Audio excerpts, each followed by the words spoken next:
17 milhões de quilômetros quadrados ou 11% de toda a superfície terrestre do planeta. Começando pela história 12 séculos atrás. Foi quando chegaram à Europa os eslavos orientais, um grupo étnico do qual derivam os russos, ucranianos e bielorrussos.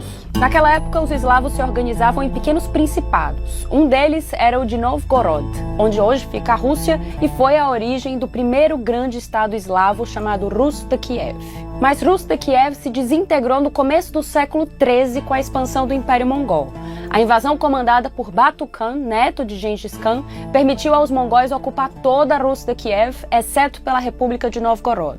Depois, com a fragmentação do Império Mongol, surgiu o Principado de Moscou, apontado como a origem do que hoje conhecemos como Rússia. As maiores conquistas foram no reinado de Ivan III, o Grande, que em 1478 adotou o título de soberano de toda a Rússia e proclamou Moscou como a terceira Roma, ou seja, herdeira dos impérios romano e bizantino. Mas seu neto, Ivan IV o Terrível, deu um passo além e em 1547 se autoproclamou czar, um termo derivado do César latino. Durante seu reinado, o agora denominado Czarado russo se ampliou rumo ao Cáucaso.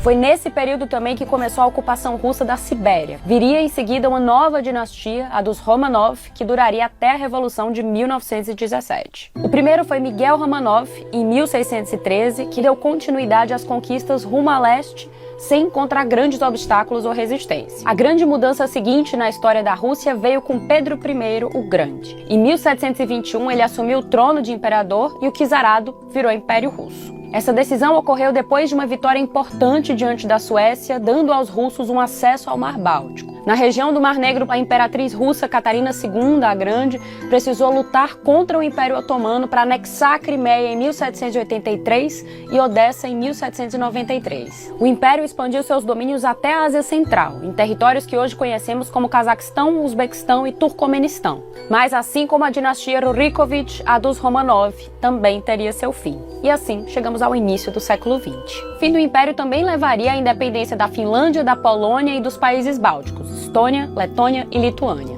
Veio a Segunda Guerra Mundial e a União Soviética voltou a anexar as nações bálticas, assim como algumas regiões da Finlândia, da Alemanha e da Polônia.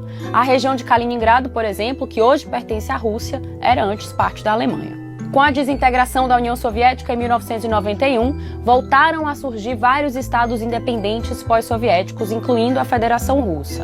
Desde então, as fronteiras da Rússia não mudaram tanto, com exceção da anexação da Península da Crimeia em 2014 em disputa com a Ucrânia. O episódio e os conflitos subsequentes deram início à escalada de tensão que culminou em 2022 com a invasão da Ucrânia pela Rússia.